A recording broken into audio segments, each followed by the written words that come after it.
Good evening, everybody, and welcome to Pocono Raceway as it plays host to the 8th race of the 4th season of the Dark Horse Racing Series. Getting ready for the three corners here at this very famed 2.5-mile speedway. You're getting to see just exactly what is going to play off the heels of what was a very exciting Homestead Miami race last week. I'm Seth Cole alongside of Matthew Rodriguez. Qualifying currently underway with several drivers still out there taking time. But Matt, this is the second time that these drivers in the Indy cars have taken to Pocono Raceway, so they've got a little bit of a playbook to be able to adhere to from last year. What are some of the things these guys do you think are going to apply from last year now to today's race? Well, I think really just the difficulty of the track here. Same as last season, it's really going to be a lot more of a high lane fest, as you would think. But passing is going to be a lot more deliberate. And I think when you have fresh tires, a lot of drivers are going to be trying to take advantage early on in the run, because later on in the run, I just don't think they'll have the grip to dive down to the bottom. That's kind of interesting. We got Nick DeGroot up there at the top of the board. We're still waiting for a couple of drivers that we know are going to be fast to go out there and lay down their lap times, including pole sitter from last season, Robert Maleska III. He was actually top of the board in practice as well. But interesting coming into this race, because I looked at a lot of the guys that we've talked about pretty much in the first 7 races of the season. DeGroot, Bennett, Wagner, Maleska, a lot of drivers that have gotten wins here in the first few races on the schedule. This has kind of been an Achilles heel for all 4 of those drivers, and the fact that some of them didn't even make the start last season, and those that didn't fare all that well. So does Pocono become kind of the equivalent factor here tonight for some other drivers that we might be used to seeing inside the top 10 actually making their way up to the front? I mean, I could easily see a lot of these guys. Henry Bennett, one of those guys I've been watching in practice, but I've just been scratching my head. How in the world have you been kind of driving this track? He's one of those guys I'm looking at. But always, there's kind of those dark horses in the field that we could talk about. I mean, remember Eric Schaus? He actually isn't in the field. But kind of think of that same mentality of guys that typically aren't strong at other tracks. Pocono isn't like other tracks. It's its own kind of breed where it's 3 different corners. So you can see some of these guys who maybe just they don't do that well at Homestead. They don't do that well at Watkins Glen. Maybe they can show out here. It's interesting you bring up Eric Schaus, as you mentioned, not in the field tonight, but we can kind of glean some information off of his win last season, which was his only win on the year, and the fact that he started that race, a 21-car field, from the 14th position, was able to finish P1. So, kind of that old adage, it's not where you start, it's where you finish. That definitely should give some hope to guys that may be starting this race with fast race cars outside of the top 10. Well, it's worth it to remember also last season that there was a little bit of late race contact between Eric Schaus and a few other cars. And that's kind of where we saw guys going for it, and they thought they had the room, but they just couldn't keep it stuck on the bottom, and they pushed up or really just kind of met in the middle. I think we're going to see a lot of the same tonight of just guys thinking they're having a lot more grip on the bottom than they actually do. Wagner coming back out onto the racetrack, currently 5th on the board. I don't think he'll have enough time to come around, get the green flag to complete another lap. But, you bring up that contact, and something that you and I were observing here before we came on the air was not a whole lot of drivers really willing to venture down to the inside line. You can see the 5 distinctive grooves there with the seams. If you take that middle groove and make that number 3, that was pretty much where drivers were running. Anywhere from there up to groove 5, nobody ventured down to the first 2 grooves.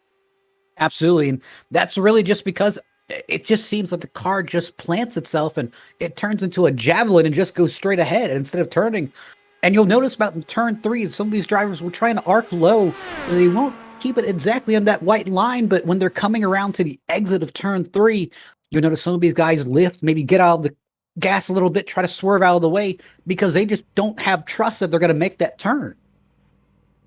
All fines complete, and by 11 one-thousandths of a second, Robert Maleska III is going to be starting on the pole alongside of Nick DeGroot. Both of those drivers, former winners this season. Maleska 3 wins and DeGroot his win back at the Kentucky Speedway. But it's also going to be interesting in the fact that, as I mentioned, the length of this track, 2.5 miles in length, that is the same length as Daytona, but this is not a super speedway. So it's going to take them quite a long time to complete a lap around this racetrack, which means a lot can happen in the span of 1 lap.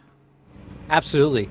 The guy I'm kind of looking at here, but he kind of had almost the same MO as last season, but just did a little bit worse here. Matt Wagner. Matt Wagner finished P2 last season here at Pocono, starting from the P13 slot today. So we will see what he's going to be able to do, as a lot of fast cars actually I see are going to be starting back towards the rear of the field. Charles Teed was actually up there close to the top of the leaderboard in practice. And how about a guy that has been so close so many times this season, Rick Ravon? He's going to be rolling off from the 17th position. I believe he actually did not even take time here, so he's going to be back in quite a bit of traffic for the start of this one. You know, I laugh to bring it up a little bit, but we have to look at Robert Milecka. I mean, for as much as his season can be considered, this is actually kind of defined as a slump for him. I mean, he's went 2 races. I mean, at Kentucky, he was outside the top 10. Homestead, he was P4. I mean, normally we see him up higher, maybe in the top 3. I know it's kind of crazy to consider this a slump, but I mean, do you think he gets right back on it today, or?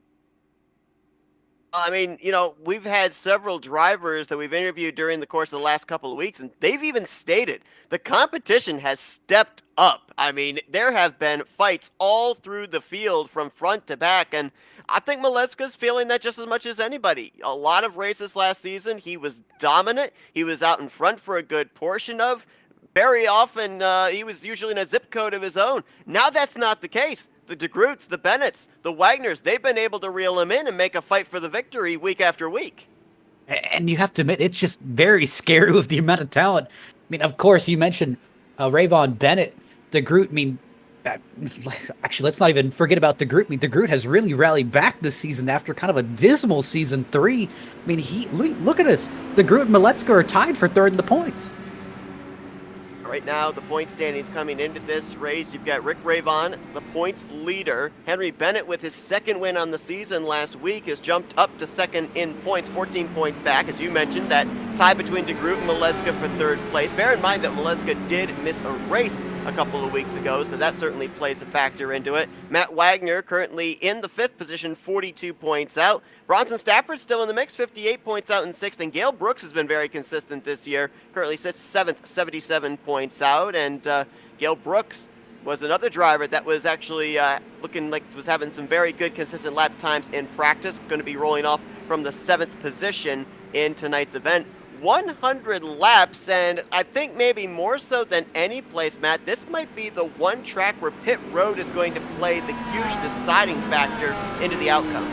Well, let me ask you this. I mean, we obviously saw in the race that we had yesterday, different cars, different track, but right front being the killer with this being such a flat track and almost these drivers running such a high lane. And unfortunately, this isn't really like the kind of real life tracks. Running the high lane will damage that right front even more than, hey, just running the bottom. I'd kind of be concerned maybe on a 30, 40 lap run if it's really going to kill that right front tire.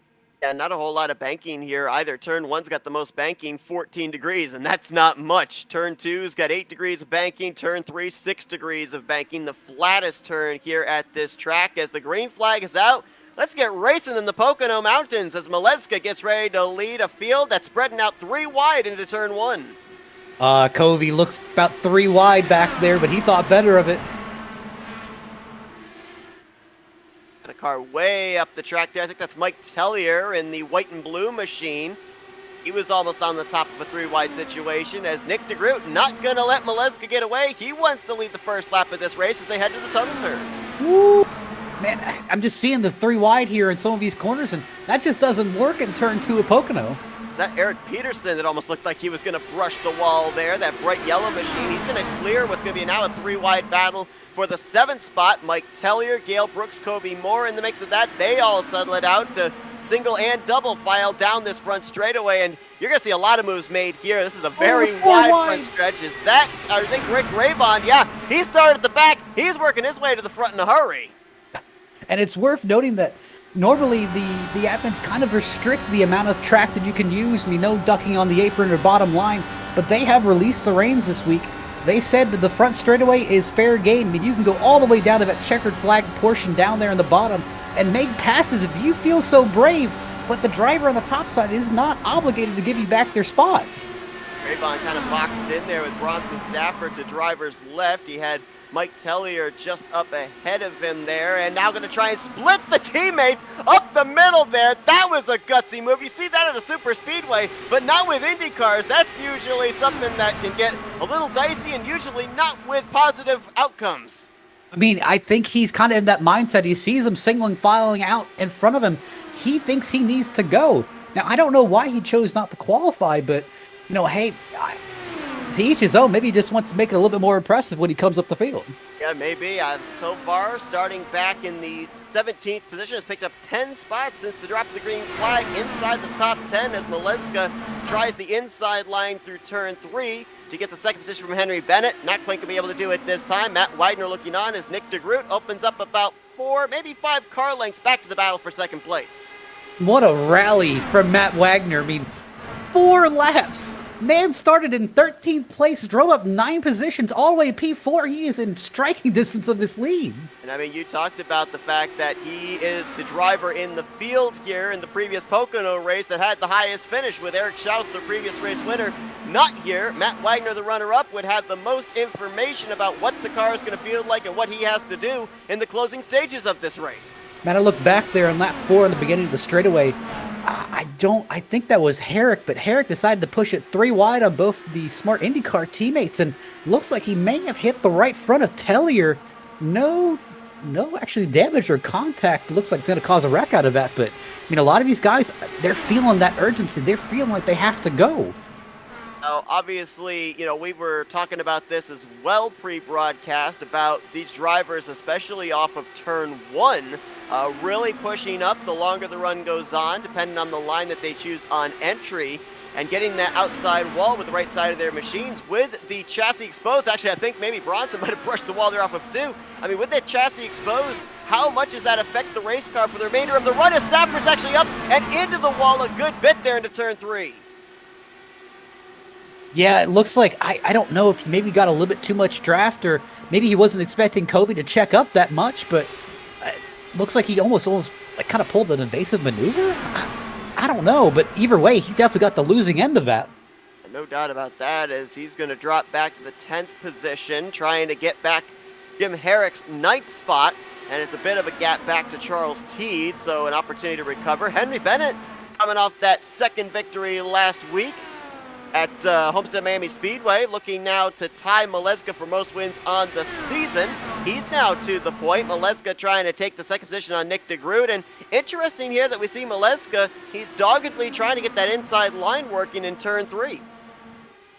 Absolutely. I mean, just kind of looking for some of these guys, and I see different strategies all throughout the field, and we can tell where some of these drivers are kind of agreeing on things, where if you look at the entry of turn 1, most of these drivers enter on the top side, and they usually go almost to that white, like, kind of a barrier rumble strip there, but they don't touch it, where I'm seeing Maleska, he is pushing that left front down onto the rumble strip.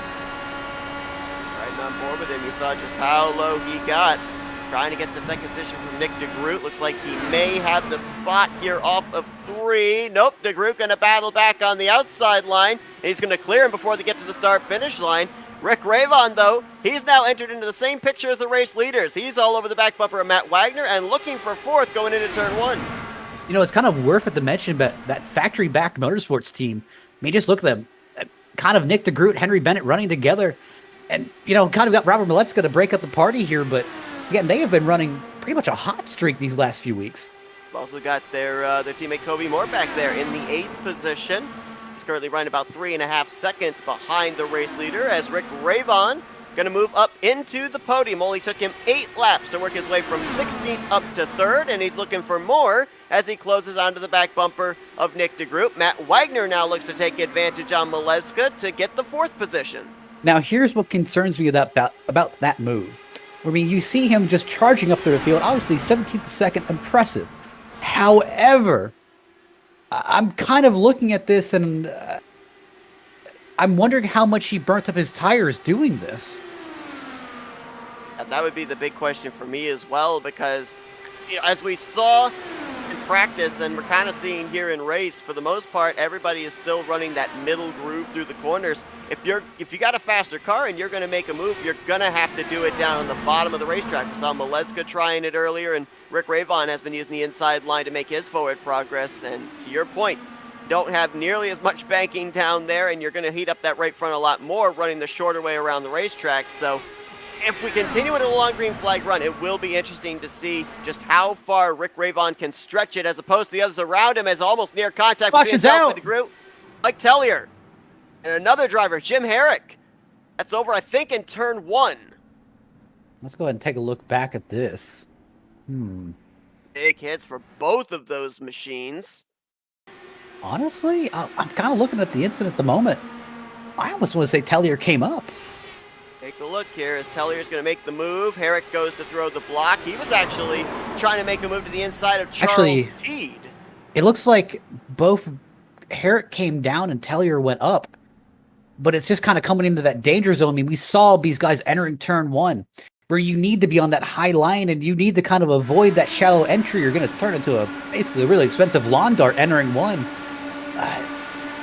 I'm a little bit divided on that one. I understand trying to go for position, but man, I don't know how you would have entered that turn.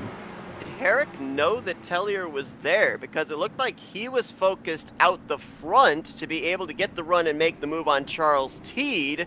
Then you had Mike Tellier making the move on his inside. I almost wonder if Herrick thought that the 97 might actually back out of the 3-wide situation. It could have been that, or again, maybe he just didn't see him. I mean, kind of looking from Herrick's onboard, Herrick's cockpit, and I'm kind of seeing, I mean, hey, you see Charles Teed out to the right of your kind of field of vision, you're kind of focusing on that. Tellier trying to limp that car back to pit road. Save the time spent if he were to call a tow. Undoubtedly, as you can see, the suspension issues, trying to yank that wheel to the left to get it to turn. That's going to have fast repair written all over it. Same will Man, look at that. For Jim Herrick. Look at that Herrick machine. He is cranking that wheel all the way to the right just to get it to drive straight. Still trying to limp that thing around. He's losing a lap here under pacing, as the race leaders and the pace car are actually gone around him.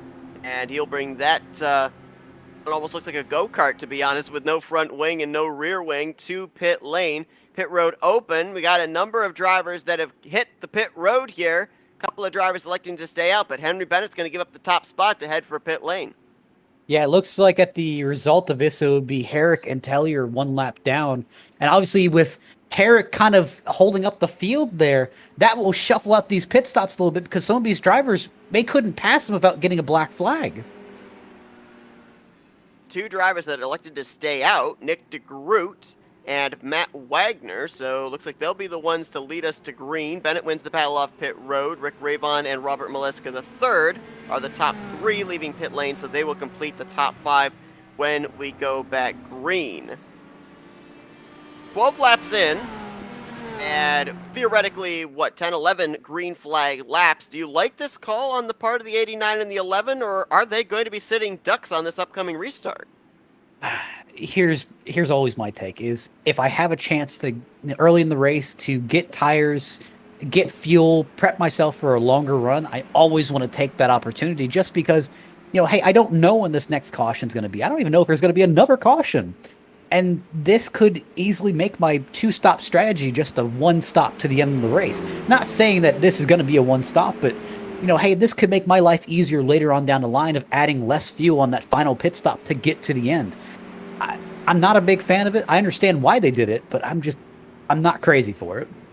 Now bear in mind that both DeGroot and Wagner were drivers that took part in the Pocono race last season, and as stated earlier, these would be guys that already have a playbook in place, have some ideas of strategy they can play out here during the course of this 100 lapper, and this may have been possibly a page that they saw somebody do something like this last season, or may have done it themselves last season and are trying to do it again. Could be a race-winning strategy even as early here as the first 15 laps of the race. Ooh. I can see some differing strategies here easily. Well, I mean, why don't we actually find out from the driver? See if maybe we can get inside the head of one of these guys and see what the strategy call is here. What are their plans for the upcoming restart? Let's see if we can dial up the second place running, Matt Wagner. Matt and Seth up here in the FRM booth. You got us? We got you there, good buddy. Well, man, you're running second right now. We see you playing a little bit of strategy, so we're kind of curious. 12 laps into this, most everybody hits pit lane to get fresh Firestones, but you elect to stay out. Is this about gaining track position, or do you have something in mind for a later strategy? I have something in mind for a later strategy if the caution falls right, but I'm not going to say it during the broadcast in case somebody's watching. I don't blame you. I don't blame you at all. But, I mean, obviously we've seen that, as we expected at the initial start with everybody bunched up, things getting pretty crazy, a lot of slingshot moves. I mean, how is the car feeling out there, the ability to pass? Oh, it's fine. I was just minding my time, and I saw Rick coming, wow, like bat out of hell, and he was moving, and I just let him by. It's able to pass. It's a great feeling, good car, good setup. I love it. All right, Matt, we're going to go ahead. Oh, go ahead. You're fine. we can stay here and go green. No. Gotta give you focus. Pull an SRX here. Yeah, you're fine, dude, bro. I'm just having a good time here with these guys, and just proud I get to race with Nick and Henry every week. It's been fun. It's been a nice turnaround for me, so I was hoping to keep the trend going. Here we go.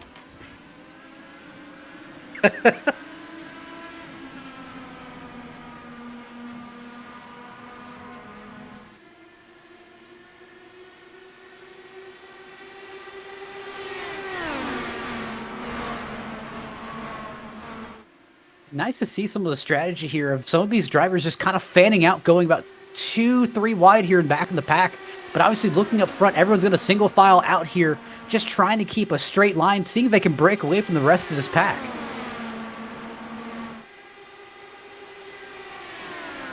As we look back here through the field, noticing that AJ Hobson, Covey Moore currently battling for that 8th position. Covey's got that inside line, which is not the preferred line, but AJ Hobson on that outside trying to make it work.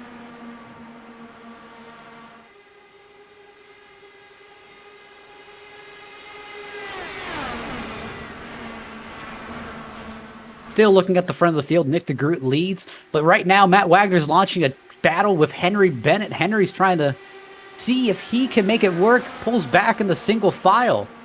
Looking back, Rick Ravon obviously trying to continue that good run, got a good pit stop out. He is one of the first cars on fresh Firestones, as Seth said it. Be Henry Bennett, who would be the actual first car on new tires. Now, you got to remember, Wagner and DeGroot are running a reduced fuel load here at the moment. They've got a lighter car, do have older tires. The older tires will probably come into effect about, I'd say about anywhere from 5 to 10, maybe 15 laps down the road. You may see those tires start to show their wear, but I think it will be, I'd say, adequately offset by the fuel load on that car. Now, that really depends on whether DeGroot and Wagner keep working together and kind of keep that maintaining of, I'd say maybe just a draft alliance. I mean, if Henry Bennett pulls out, don't let him get to the back bumper of that next car. I gotta wonder, too, here for Henry Bennett. I mean, just how much of a sense of urgency is it to get up here back to the front? Whoa, Rick Ravon nearly just was on first name basis with the outside wall off of 3 as he clears Henry Bennett for 3rd place. But, obviously, with these guys up here at the front, DeGroot and Matt Wagner, they're going to be at a bit of a deficit as far as fuel. If you're the 2 of Ravon, the 007 of Bennett, the 91 of Maleska, do you kind of let these guys cut the draft for you to save a little bit more fuel, make it even further on a green flag run? That would be smart, but again, I think their strategy... Oh, behind Henry Bennett! Oh no, Ravon! Maleska's in the grass! Save it, I think! No, he's in the wall! Oh man, hard hit with the left front for Robert Maleska III, who was the innocent bystander in all of that contact. Look at the car. He's knocked the steering out of it. Yeah, absolutely. It's crabbing. How it kind of crabbed walked. Yes, exactly. Look at his hands. Look at the wheel. Wow. Look at how far that thing's cranked to the right. Just get it to go straight. And no caution coming out to save him either. This is where it gets dangerous when you start slowing down, because then the rear end of the car can catch up to the front end and spin it out real fast. Now, the saving grace is that this is a big track, but I even with the low amount of speed he had to carry there through 3 to make sure that thing was going the right direction, he's going to undoubtedly lose at least 1 lap. And oh, that is such a tough break because, like I said, the contact was between Henry Bennett and Rick Ravon. Maleska was kind of the innocent party trying to make his way by both machines, and he's the one that got the most damage out of it. Let's kind of go back and review kind of Henry Bennett's car. I mean, we saw the damage that was on Maleska's car. Obviously had wing damage, but the front end was kind of knocked off, at least with steering wise. But looking at Henry Bennett's car, I'm not really seeing any damage on any of the kind of the floor panels, or I mean, even the bodywork looks fine. I am noticing a little bit of damage on the rear spoiler on the left side. That little kind of carbon fiber piece that I almost say, let's say, accents the rear wheel. Looks like that has a little bit of damage. Looking back at Ravon, I don't know. It looks like Ravon actually is perfectly clean, which is surprising with him kind of sliding in the grass a little bit. Yeah, absolutely. So we'll see if we end up having even a pit stop under caution, if there will be any type of repairs done on that 007. Robert Maleska III has returned back to the track, albeit 1 lap down, and he has used his fast repair, as have the 2 drivers that were involved in the first caution, Mike Tellier and Jim Herrick. I find it interesting here too, Matt. Wow. Yeah, let's try that one again. But I find things really interesting in the case of Maleska III, though, because when I was looking at his statistics from last season, his worst finish on the year is we got another driver in trouble, Bennett. Bennett is binned it off of turn 2 and is in the grass. Yeah, it looks like he pushed a little bit too much out of 2. Looking back here, I mean, he didn't touch any of the rumble strips. I just wonder if that car lost a little bit of downforce of that damage in the rear. And now he's coming to a stop on the racetrack. Let's see if that thing's going to get back to pit road. I don't know if he's trying to bring a caution out here or not. No oncoming traffic, so he is going to make it onto pit road. No yellow going to come out here for Henry Bennett. That's 2 drivers, the only 2 multi-time winners on the season that have run into issues here in the last 3 laps. But real quickly here, before anything else breaks out, I'll go back to my point about Maleska III. His worst finish last season was 31st, and that was at Iowa Speedway. His second worst finish was 10th place, and I know that people are thinking, well, 10th place isn't a horrible finish. When you consider the numbers he put up, it was kind of a mediocre run for him, and it was here at Pocono. So this has not exactly been a track that he's had good luck at in the past 2 seasons. And you got to remember, I mean, Henry Bennett's had really bad luck here in the past few weeks. Obviously, I mean, you got to remember Watkins Glen. I mean, he was on track to really just dominate that race. Had a connection issue, dropped him out of the race. And here, I mean, again, he was one of the front runners this entire race, and I mean, easily taken out by just, I almost want to say a miscalculation, just damage.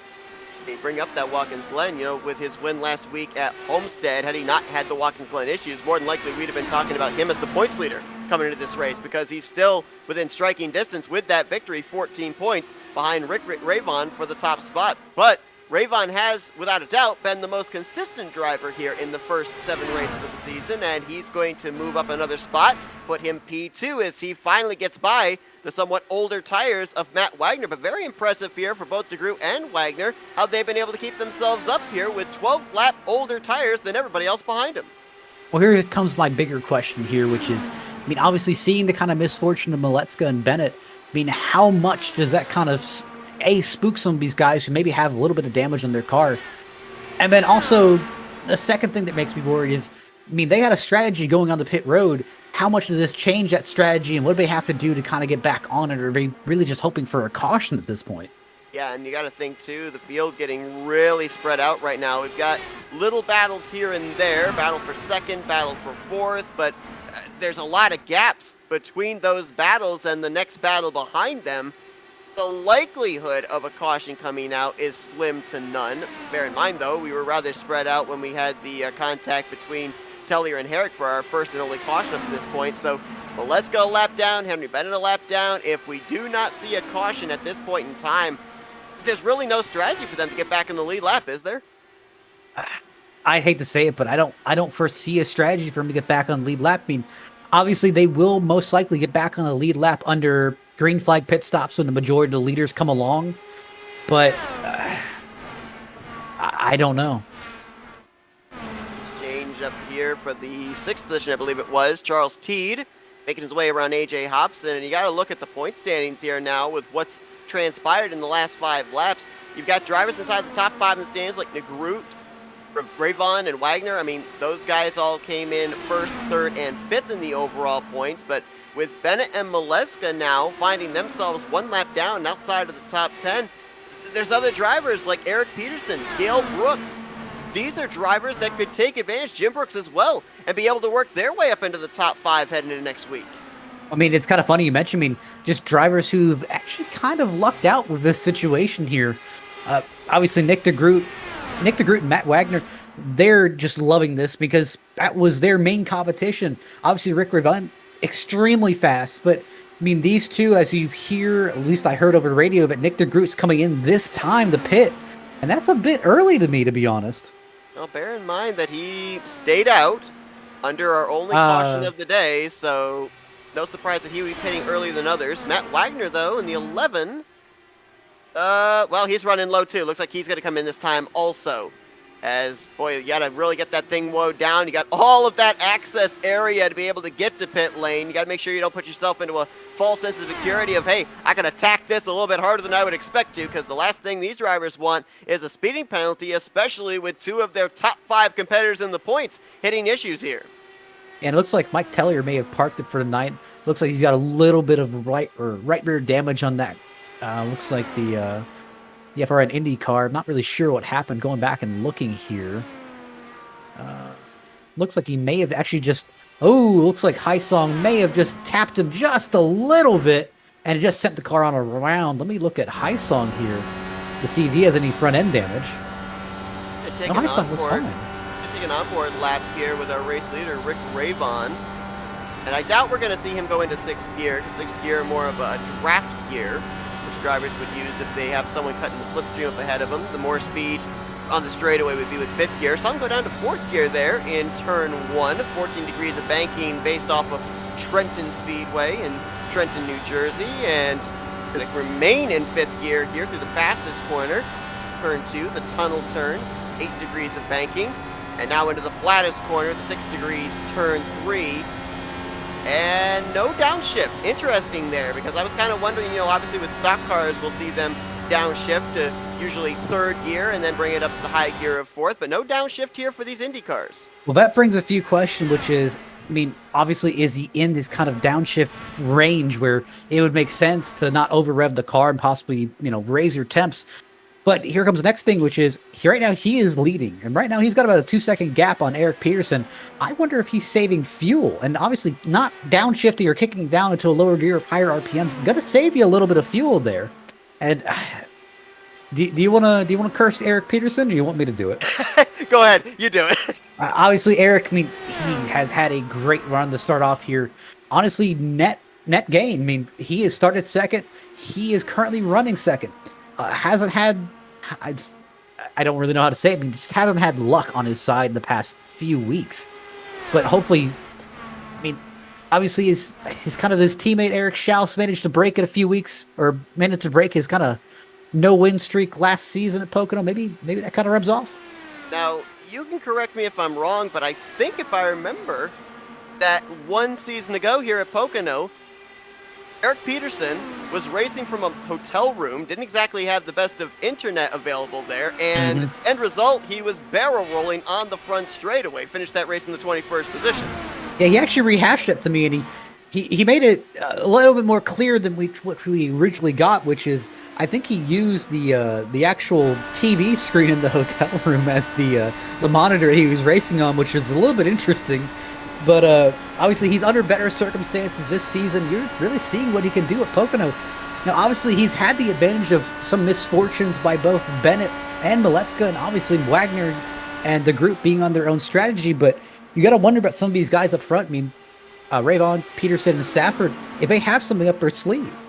Now, here's the thing with both Wagner and DeGroot. Mentioned just how big this racetrack is.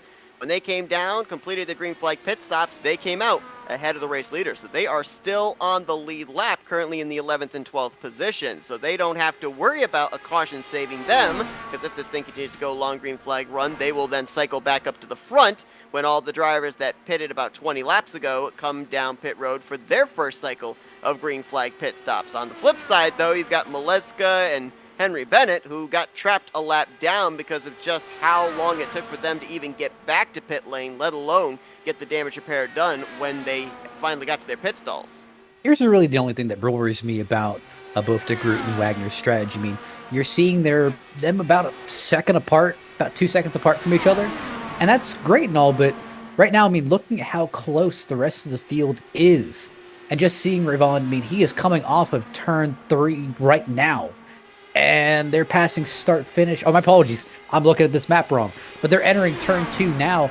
And my apologies, Rick Rayvon, he is about less than about a quarter track behind them.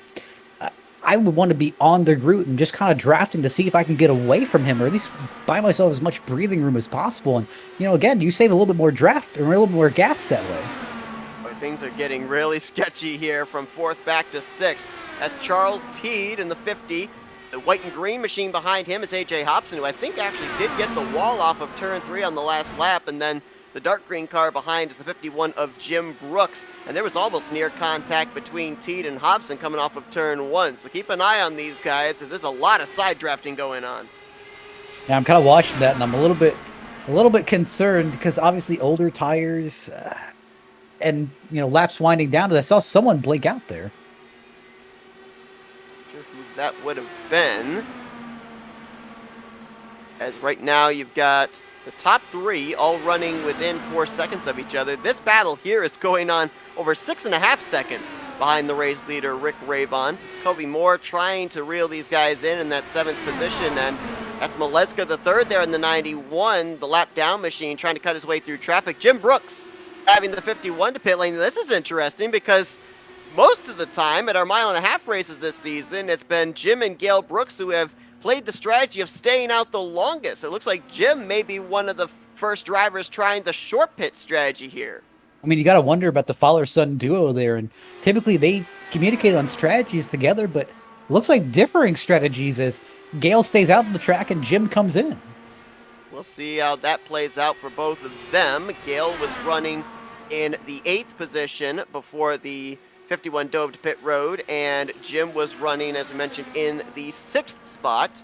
So we'll see if it's going to translate to the advantage of the 71, staying out the extra couple of laps, or the 51 with coming to pit road as soon as he did. Nobody else, though, ducking on pit lane of those that stayed out. And we don't really know what the fuel window is for these drivers either, so it will be interesting to see just how far they decide to stretch it, because that will obviously play big dividends into the numbers later on in this race on who can make it on fuel and who cannot. I mean, just basing it off of what we saw out of both Wagner and DeGroot, 26 laps. Now, they were aided by about 3 or 4 laps of pacing, so I really wonder if maybe some of these drivers go about anywhere from 18 to 20, maybe 22 laps if they really try and save, but I'd be looking around that 20 mark of maybe being concerned. Now, we'll see as more of these drivers go on longer in the run who pitted that last caution, and we'll be able to get a more accurate number. Saw Rick Rayvon dive onto pit lane, so that was at the completion of lap 24, so we're starting to get a general idea. It might be around the 25-26 mark, the furthest these drivers can make it, especially if they've got the 8 of draft. Rick Rayvon didn't really have much draft there out in front, because the guys he was drafting with of Nick DeGroot and Matt Wagner, they had dove onto pit road about 18 laps ago.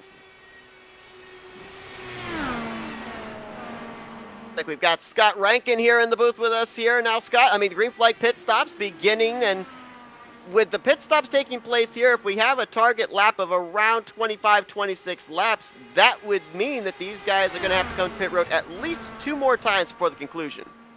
Yeah, and ultimately, remember what I say every week as well. You want to push those early stops, especially the first 2 of the 3, back as late as you possibly can. What that's going to do is that's going to create a little bit of opportunity with your different pit windows.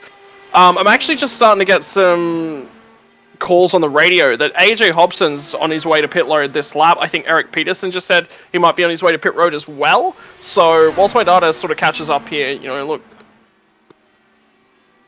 Peterson is on pit lane there in the 36. Bronson Stafford going to stay out an extra lap. Going to be interesting to see about Hobson when he comes to pit road, if they spend a little bit of extra time working on the right side of that machine, as he did pancake it pretty good off of turn 3 about 5-6 laps ago.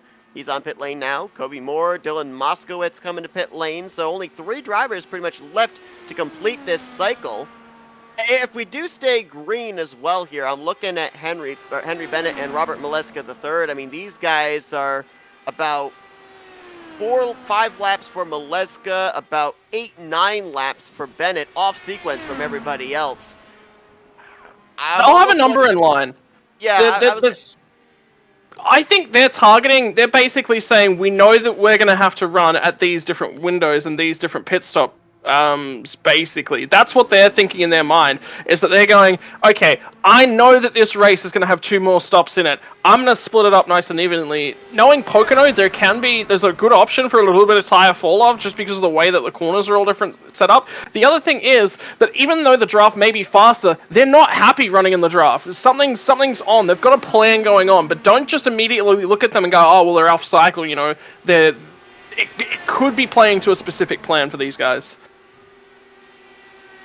Haisong now going to be the interim race leader. He's still yet to come to pit lane, as is Gale Brooks running right there behind him. Looks like those two may be diving for pit road this time by. And ooh, Gale Brooks trying to see if he can jump the gun before they even get to the commitment line. Try and pick up a spot that way. It's a little bit risky, but it may pay off. Yeah, I mean, pit road entry it's one of those spots. I mean, when do you do the majority of your braking around a track like this? It's on pit road entry, so skill on the brakes. It's so difficult to get these Indy cars wound up, especially if they're in an Indianapolis-style configuration with their brakes and the way that they set those up. Pocono's a little bit different, though. Pocono, you're trying to use a little bit of brake right throughout the lap. So getting onto pit lane, these guys will already have a little bit of a warmer brake temperature, and they'll get to pit road a little bit easier. Nick DeGroot, Matt Wagner, of course, off sequence. They were on pit road about 14 laps ago, and as Matt mentioned, they came out pretty much running laps by themselves, no draft to aid their speeds whatsoever, and it does not cycle them up to the front. Rick Ravon is going to be the leader, about 2 seconds back to Nick DeGroot in second, 4 seconds back to Matt Wagner, with Eric Peterson and Bronson Stafford completing the top 5 with this cycle of pit stops. DeGroot and Matt Wagner, however, based on the numbers that we have, they're going to be back on pit road somewhere in the next 10-11 laps. Yes, around there. They may even be doing a whole bunch of fuel saving on this run. They wanted to cycle themselves out. They wanted to see how they... What I'm thinking in the back of my mind is that they wanted to let the fuel cycles sort of cycle themselves out. They may have pushed a little bit harder. They may have blown a little bit more fuel out. I mean, it depends on the earlier race scenarios and those sorts of things. The benefit of Pocono is one of these really good tracks where you do get a lot of field separation as well. So cautions generally at Pocono tend to be a lot lower. Battle for 6th place here between Charles Teed and Jim Brooks. And the best case scenario right now for both Mileska and Bennett would be if a caution were to come out right here, because they are actually scored on the tail end of the lead lap at this point in time. Time's running short for Mileska, though. He'll be on pit lane in the next 2 to 3 laps. Henry Bennett a couple of laps after that, and that would then put them back a lap down, and they'd basically be battling once again for the free pass position should we get a caution at that point in time. I'm going to do some ride-alongs with Robert, because I just want to see how much he is saving. I don't think he's saving in any stretch of the imagination. I think he's pushing. So I think that he's picked up a lap number that is his minimum pit stop window to get home. In actual fact, he's just gone purple in the second sector on that last lap. So that means he was the fastest car, fastest sector that we've seen for a good while in that stretch. So it would not surprise me if we were to see Mileska go absolutely blindingly quick here. He's rolling it up. He's on the pit road right now. So this is going to be his second green flag pit stop, theoretically, although first time coming to pit road under green flag conditions with a car at 100%. Of course, had that contact when Rick Ravon and Henry Bennett got together, and he was the innocent bystander, getting the left side of his machine into the steel guardrail down the Long Pond straightaway. And he's going to now fall a lap down to Rick Ravon, who comes down the front straightaway here to complete the 44th lap of this race, putting lap 45 on the board. So we're nearly halfway through this race, and I don't want to put the commentator's curse on him, obviously, but we've documented on just how consistent Rick Ravon has been during the course of this first half of the season. He's currently the points leader as a result, but he has not gone to victory lane. With how things have worked out right now, Nick DeGroot and Wagner off pit sequence, Bennett and Maleska currently way off sequence after having damaged machines. It's looking like Rick Ravon's race to lose. Yeah, and I definitely say that. And look, to be perfectly honest, we said it the last week as well, that Ravon's just been going from strength to strength to strength. That guy knows exactly how to manage himself. He knows exactly what to do. And I actually think this is one of the few guys that is really at every stage, every lap, he's actually thinking about the long-term plan. There's not a lot of opportunities where Rick Ravon actually settles down and gets racing and isn't thinking long-term. I think we saw that last week, though. I mean, he got caught out in traffic. He got caught out with accidents. You know, things weren't going his way. He had to get aggressive, and he did so. And he made a phenomenal run back through the field to really make sure that he would still walk away with points leads and grab a whole bag of points. So that was very, very important in terms of his championship standings. And look, I mean, if you have a look right the way down the field, there's not a lot of other drivers that would be sitting down and going, okay, this guy is capable of running the long-term race. Stafford's another one of them. DeGroot is really, really good at it. Matt Wagner's phenomenal at it. And Robert Maleska III is probably the best in the field. And again, it's those top 5, right? These guys that are playing themselves to the front with these phenomenal IndyCar brains. And you know, obviously, I mentioned this top of the program. I was just going on board. I've been watching on board with Henry Bennett. He is saving a little bit of fuel. He's trying to extend that pit window as long as he can too, Seth.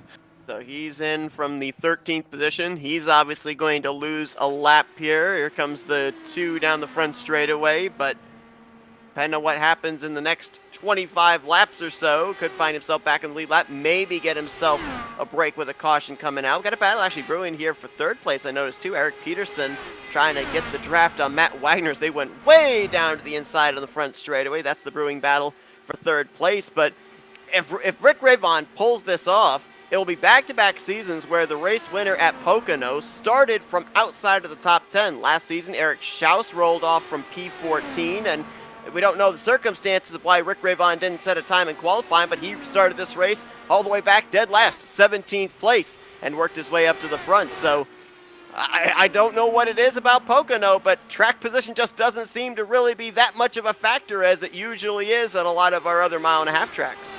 I'll give you the lowdown for it. 3 corners, 3 different styles of corners, right? So you ultimately know there is no way for a driver to be the perfect driver in all 3 corners. They all require different lines, different setups, different applications of the throttle. Ultimately, I would expect you to be really, really good at one of the corners and maybe middle of the pack at one of the other corners. You know, you're going to have a great corner, you're going to have a middle corner, and you're going to have a bad corner. That's generally the way that Pocono plays itself out, where you're going to feel a little bit unsteady, unstable. The other thing is, Pocono is one of those tracks that you can just overtake at will. I think Rick Ravon did probably the best thing for his race by starting at the rear end of the field, and the reason actually for that is keeping an eye on Wagner. I think Peterson's got him here. And indeed he does. Down into turn 1. Looks like Wagner may just back out of this and let Peterson have the spot, so move the 36 up to P3. So these guys need to work together now and they'll catch up ahead. But Pocono is just one of those tracks where it's so wide and there are different ways to run each of the corners as well, that if you give yourself the ability to run multiple lines and multiple different corners, you can make overtakes really, really easily. And Ravon would have just been playing his cards very close to his chest, being really, really patient, making sure that he's good on those fuel numbers as well. And I mean, that's the sort of drives that we've seen from Ravon. He's aggressive when he needs to be, and he's patient when he needs to be as well. Wow, Wagner's in! This is a lot earlier than we were expecting him to come to pit lane, about 3-4 laps earlier. Could be part and parcel, though, of the fact that he was able to stretch it further before because he actually had a lot more traffic around him, so he was able to save a lot more fuel in the draft. I think he ran a good portion of that last run all by himself, so would have been using up more fuel. So that says to me, okay, because I was actually having a look at when Robert Maleska and Henry Bennett actually pit. Remember, Henry Bennett got to the race win last week as well. He was ecstatic, wrapped with that one. It was a really, really good drive. What that said to me when Henry Bennett pit was he was trying to give himself the option of if he found draft buddies that he could get to the tail end of the race. I don't think it's played out that way for Henry Bennett. I honestly don't think that he's going to play himself back into this race in terms of fuel strategy, but it just might. Whereas Milezka is definitely dead on fuel strategy. Milezka is definitely going to make 2 stops from here. He can't. For him to make it home, he will fall so far back in pace that it won't matter. So Milezka's going to be going as hard and as fast as he possibly can. Talked about Rick Ravon starting this race from 17th. How about Charles Teed, our winner from Iowa last year? He's up in the 5th position and started this race just ahead of him in 16th place. So that's 2 drivers that started pretty deep in the field that have made the most of it here halfway through this race. Up there inside the top 5 is, no surprise, Nick DeGroot diving onto pit road now in the 89. He and Wagner on the same strategy. This all going back to their decision on lap 12 to stay out when we had our only caution, so they are way off sequence from the rest of the field.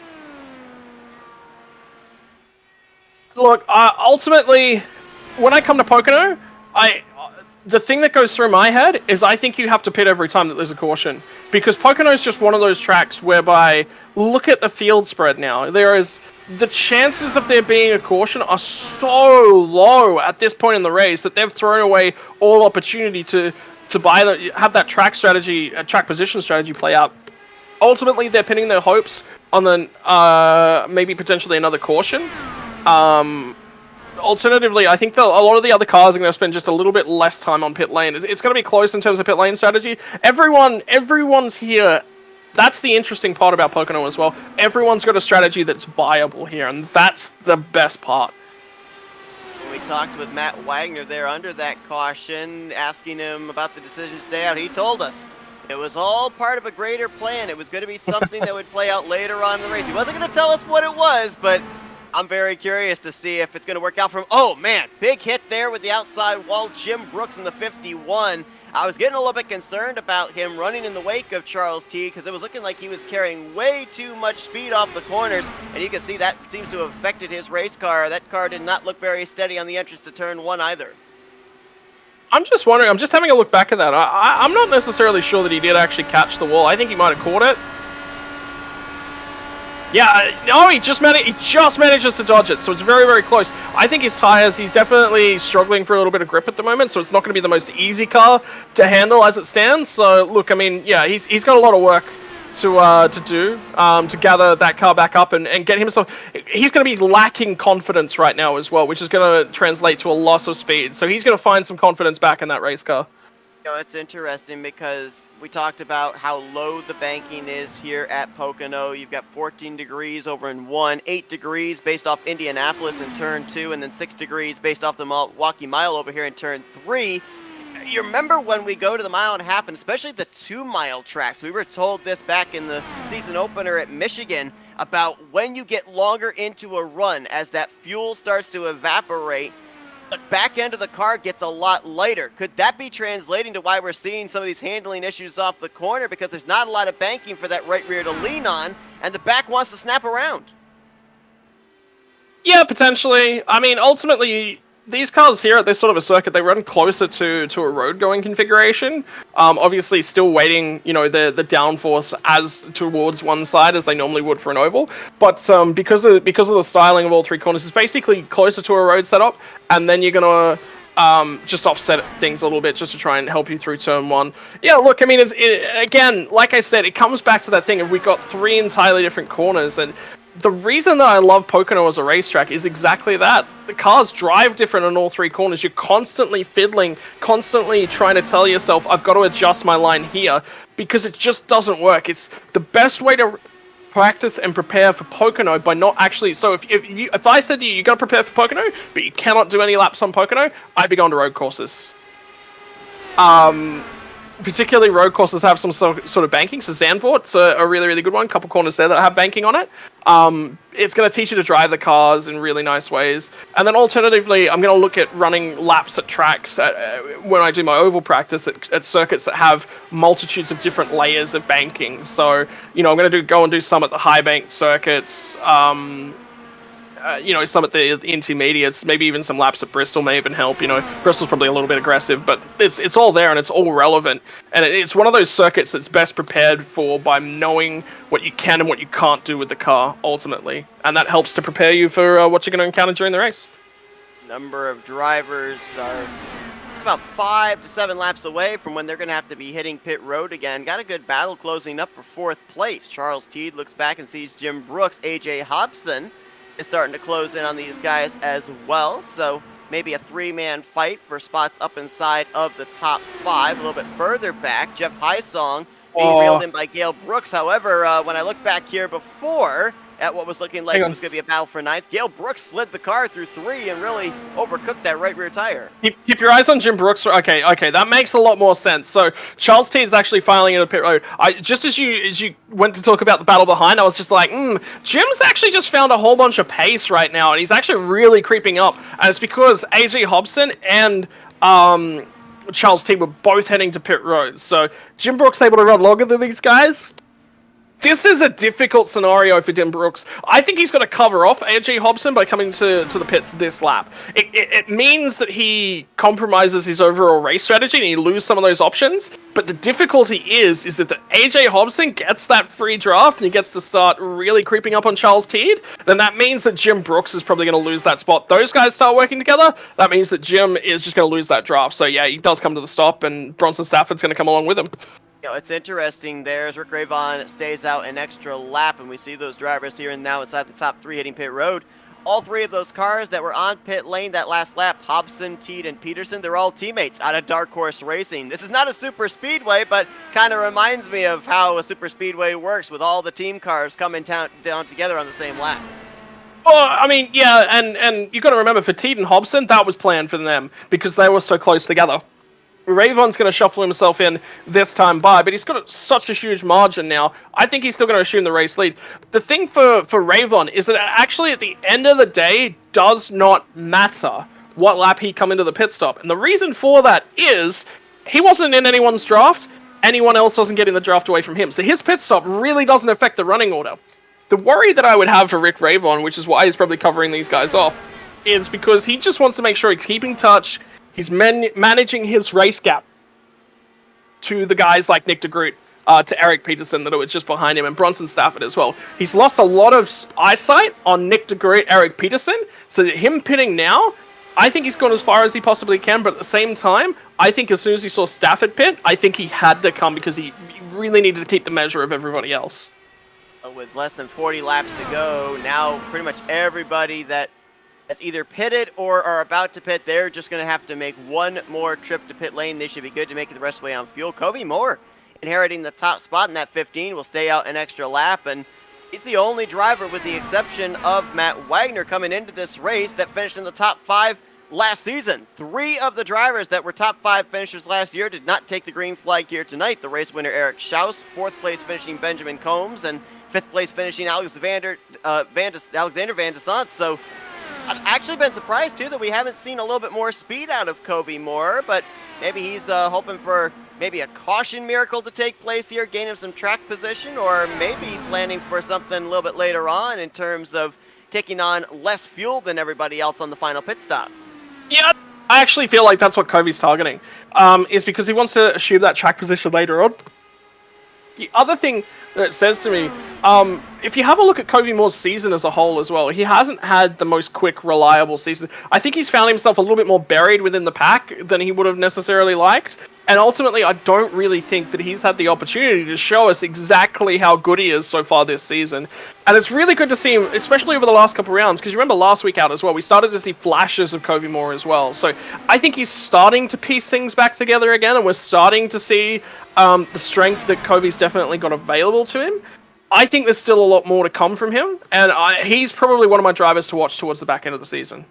5 starts so far this year, 4 finishes inside the top 10, but still searching for his first top 5 here in Season 4, as he'll now turn the race lead over to Gale Brooks in the 71. Bear in mind that out of all the drivers on the last round of green flag pit stops, Gale actually stretched it the furthest, so no surprise to see him doing the same here on this run. Eventually, when he hits pit road, though, he'll be turning the race lead back to Rick Ravon.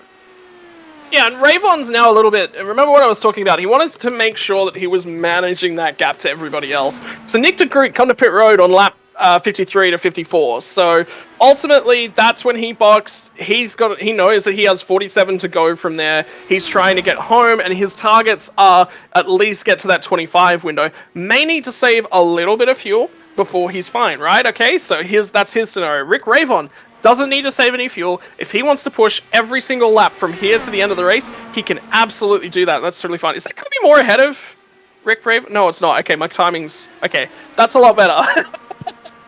My timing screen was just playing around with me. Okay. So, yeah, from Rick Ravon's standpoint, and it'll be the same for Gale Brooks. Both of these guys don't need to save fuel. It'll just be push, push, push. It'll be the same for Peterson, and it'll be the same for Bronson Stafford. They know that they've got an extra few laps worth of fuel. In fact, in the case of De Groot to Peterson, it's 7 laps, and De Groot to Bronson Stafford, it's 8 laps.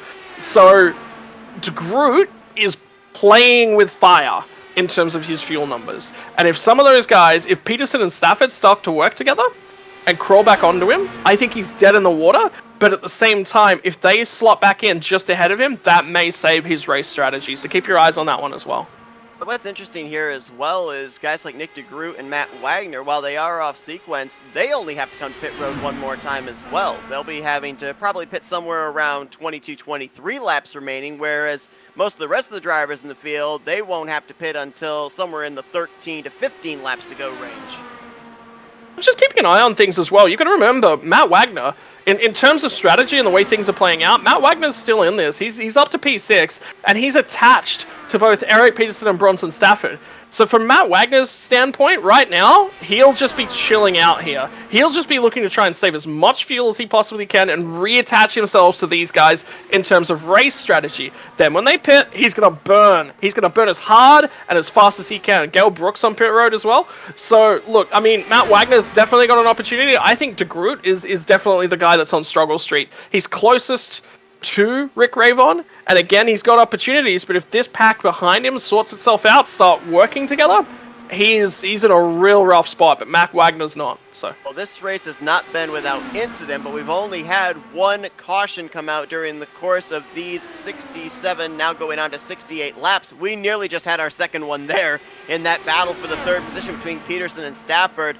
I'm not sure if they made contact or not, but it was awfully close, and that would have been devastating for both of those drivers who, I mean, for Bronson Stafford, he had that streak where he had 2 back-to-back finishes outside the top 15. Eric Peterson, we already documented the struggles he had last season, a much better place this year, tied for 8th in the point standings, and now trying to see if he can finish up beside the podium for the first time in a long time, but those good performances nearly went south for both of those drivers a couple of corners ago. yeah, I'm just having a look back at it. I don't think there's any contact. I think there's enough of a space in between these guys. So, yeah, there's no contact. They miss each other by inches, very, very small margins. So they both know what they're doing. They're both driving a really strong race. And, I mean, Peterson wants to lead this pack at this point in time, and I think Stafford's just going to let him, especially with how aggressive that move was. He's comfortable. He wants that to happen, so... Oh, then again... As the inside there will clear off of turn 1. So they'll continue to exchange that third position back and forth. Now, obviously, as you said, no contact between the two. Two drivers that would have loved to have seen the contact made to bring out a yellow flag would have been Maleska III and Henry Bennett, because right now they are scored on the lead lap, but they are about, well, actually, I think Maleska may have to pit either this lap or the next lap. Henry Bennett, about 2 laps from now, will probably have to duck onto pit lane, and again, that will cycle them off the lead lap. Yeah, but, well, actually, here's the thing. Maleska's actually at the back of a chain of 4 cars at this point in time, so I think he's saving enough fuel that he's going to get himself to those target laps. That will be his goal now that he's been attached to these guys. I've kept an eye on a track map as well. I think he's been attached to these guys for a long enough period of time. The other thing is, Henry Bennett's only a couple seconds in the rearview mirror from Robert Maleska as well. He's close to attaching himself to this pack, but I think Bennett's been saving a lot of fuel. Initially, when I saw him come out, I think he was right around this group, and then the pits, everyone else sort of pits. So I think Henry Bennett's played himself back into things in terms of pit lane strategy. So Bennett, I think, is good. Maleska's making himself good now. Let's see how it all plays out here as we're closing in on 25 laps to go here at Pocono Raceway. Rick Ravon has been the class of the field after taking the race lead. He holds over 4.5 seconds back to Nick DeGroot, Bronson Stafford, Eric Peterson, and Matt Wagner currently... Maleska's in, so that's it. He's got to pit again. He won't make it. And this says to me, this was about 27 laps in the run. This says to me he can't make it from here. Yeah. He'd be, what, 2 laps short? of Yeah, making 1 it to the 2 laps finish? short. So he's gonna have to come. He's either just gonna have to save like crazy, hope for the caution. Here's the thing: when you're in this sort of a position from Robert Maleska's, you have to drive as if, well, your race is out of your hands, right? All you can do is focus on the things that you control. Because if you focus on all of the things that you cannot control, you're focusing on a whole bunch of things that you can't influence, right? What he's got to do is he's got to keep his mind on what he can do to get himself back into the race. And from here on out into the race, I think he's just going to turn it down and make sure that he can make it on field. And then if that caution happens and he gets played back into things, all of a sudden he gets let off the hook. Pit lane strategy, especially with the final, it depends where the final caution flag comes. He may just get back onto the lead lap and he may be left with a shot. Who knows? You know, we've seen Maleska's pace is strong when he needs it to be strong. So right now he's got an uphill fight, but he's got to make sure he has an opportunity. Saw Matt Wagner make the pass on Eric Peterson, so move him up to 4th place. Peterson back to the 5th position, as now looks like Henry Bennett's backing out of the throttle and he's hitting pit road this time. Right now with him, well actually no, he might have just been backing off the throttle to save some fuel. No, Bennett's just cycled through, so Bennett's just come out. Oh, yep, you're right. Okay, so with him pitting, though, I mean, he ran about 27 laps, I think it was there. So he's of the thought that that was his last pit stop of the day, I think. I think he would be a driver that would be... He'll make it happen. Yeah, so he's thinking about at least just finishing on the lead lap. I don't know if he'll really pick up a lot of spots with this strategy. I think that most drivers, when they duck onto pit lane here for their final stop, they'll still be able to leapfrog him, but...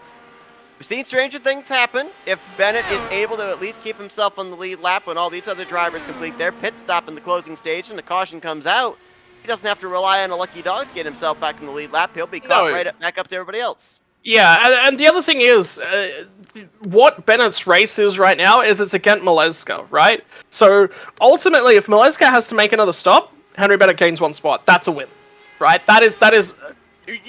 To be a championship contender, these kinds of races do happen. You have to minimize the damage that you can possibly do to your championship hopes. So what this will be, from Henry Bennett's standpoint, is he's sitting down and he's saying if he makes it from this point, picks up 1 spot, it's over Maleska, so even in a bad round for him, he still beats Maleska. That's a great finish for him in terms of what he could do, right? Whereas Maleska, I think Maleska's just overdriven tonight. I think him missing that fuel window by 1 lap is a big issue, because if he doesn't miss that fuel window by 1 lap, he beats Henry Bennett here. Not by much. I think these guys will fight it all the way out to the line, but he does miss that window, and that is a big problem for him. The other opportunity here for Maleska is he's in a pack right now. He's got a really strong opportunity to save a lot of fuel, and everyone else is starting to serve their final stops because they know they're in the window. That window is open. Saw Matt Wagner pit the lap before. Nick DeGroot and Charles Teed pitting this time around.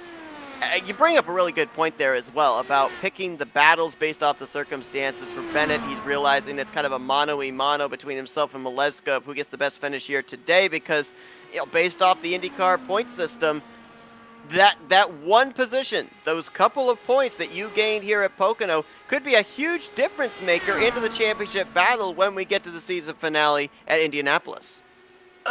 That's what you've got to think about, is that at the end of the season, if you lose by a couple of points, I would be pointing back to this round. And I wouldn't necessarily go, oh, I finished outside the top 10 at this round. I would be going, I could have just finished 1 place higher. And it was particularly for Maleska, who's had some phenomenal starts so far this season. I think Bennett's... We've just seen the first flash in the pan in terms of Bennett's real pace and real abilities last week. And he's got to be targeting, you know, top 5 finishes every week, I think. I don't think Bennett needs to go out there and win every race. I don't think that's the best thing for him to be thinking about. I think he just needs to be finishing as best as he possibly can every week with a minimum target of P5, and that'll give him a shot at the tail end of the season. Whereas Maleska, we've seen a couple of horrid rounds from Maleska. We haven't seen some great rounds. Maleska needs to now start turning the wicker up a little bit, and I think he's going to take it back to Rick Ravon, because Ravon's just been quick and consistent, and it's that second part that has been the differential here. Yeah, both Maleska and Bennett going to be losing some pretty valuable points to Rick Ravon as things stand right now. Ravon looking for his first win on the season, which would make him the fifth, I believe, different winner in the first 7 races on the year. No correction, it'd be the 4th different winner. Oh, I was right, 5th different winner in the first 7 races on the season. I'll get it right eventually here. What? Maleska's won 2? Who's the other double 3, winner? Bennett's won 2. Oh, there you go, okay. Wagner and De Groot have each won 1 apiece. Yeah, so look, I mean, it's exactly what I said. You know, Maleska's come out and he's won races, but I think it's been the races where he hasn't won that have been some big question marks over Maleska, and those are the questions I want answered next week from Robert Maleska. Is can he? He was consistent last season. He came out and absolutely dominated consistently last season. I think the competition stepped up here this season. Maleska's teammates hitting pit road there, Jeff Heisong and Dylan Moskowitz, both have had relatively quiet days. Jeff Heisong at one point was running up inside the top 10 around the 8th position, but then he kind of faded out, and Dylan Moskowitz has been very rare that we've seen him up inside the top 10 here today, been kind of hovering around 11th through 13th for the majority of this one. Looks like some more drivers on pit lane, yeah. Bronson Stafford in, Kobe Moore is in. I mean, obviously all these drivers trying to stretch it as far as they possibly can to take on the less amount of fuel. Others, though, feeling that the undercut with the fresh tires might be more of an advantage. I think for Rick Ravon, though, he's more the latter than the former. He's going to try and have as short a pit stop as possible. Well, the thing is, from Rick Ravon's perspective, is that he's got such a big lead back to Eric Peterson. It's nearly 10 seconds. Right now, he's just staying out and making sure that if a caution happens, he's covered. You know? Rather than coming in and potentially playing into everyone else's hands. Did you see Robert Maleska say he was pitting? I think Maleska's coming back in. He might be actually pitting now rather than pitting with 2 to yeah. go. As we calculated, he could not make it to the finish of this race without hitting pit road at least one more time. And you talk about the possibility of Rick Ravon, you know, strategizing in case a caution comes out. We've only got 5 cars on the lead lap right now, so that means we would only theoretically have 6 with the addition of the lucky dog if we end up having a late race restart. Well, plus waiver rounds, because you would get those I mean, potentially there's potential for the 5 cars that are still on the lead lap, all to other than Rick Ravon to just not pit. But Ravon's just gonna stay out. Like, he doesn't. The thing in Ravon's head right now is that what does he gain by pitting? Nothing. What does he lose by pitting? Nothing. So keep running it. Whilst ever you're not gaining or losing anything, just stay out. There is no reason for him to come to pit road yet. Here's the interesting thing, too. Just the pace he is setting. That last time by, 42.378. His fastest lap was a 42.25. So he's only running, what, maybe a tenth and a half slower than his fastest lap? I mean, tire fall-off doesn't really seem to be much of a factor in hindering his speed. He's been in clear air most of the race as well, especially during the green flag sections of the race. He's had nobody, you know, taking away his arrow, so there's been no one really compromising him. Peterson's actually running really slow at this point in time. His last lap was a 42.957, so basically a 43. So Peterson's in trouble. I'm wondering where did Stafford come out? So Stafford's come out a mile and a half back up the road from Peterson. I don't think Peterson took tires. I think Peterson came down, took the splash he needed to get home. According to the telemetry I've got, he hasn't pitted yet. We're waiting on him and Rick Ravon still to complete this cycle. Ravon's been out there for 23 laps on this stint. Peterson was about to complete his 24th lap as he dives into pit road. Right, so I'm just having a look at the times at this stage. Bronson Stafford, 42.269. Nick De Groot, 42.367. De Groot is 2.2 seconds up the road. 15, 16, actually we're about 16 to 17, 18 laps sort of left in the race. So there's an opportunity here for Bronson Stafford to catch De Groot. If Bronson Stafford makes up another half to 3/4 of a second, he'll be back in the draft and he'll actually run down Nick De Groot, but he's got to run phenomenal pace and there can't be really any mistakes from him, plus where Peterson plays himself out in terms of this. So actually Stafford's going to fly by Peterson. It really all comes down to really almost turning qualifying lap times now for most look at Wagner! Guys. Wagner's jumped Peterson! Yes, he has. Wagner up to 4th place as you see Peterson leaving pit road. So, boy, that undercut certainly worked out for him. Now, here's the thing, though. As we're watching, you know, the interval between Bronson Stafford and Nick De Groot, there's a difference of 4 lap pressure tires advantage for Stafford. Peterson's going to have about 15 laps to be able to cut down about a 2-second gap between himself and Matt Wagner. There's 9 laps of difference between the tires on the 11 and 36. Yes, there's an opportunity there as well, and that's really telling for Alec Peterson, and this is the exact strategy that Wagner and De Groot were talking about and they were playing themselves into.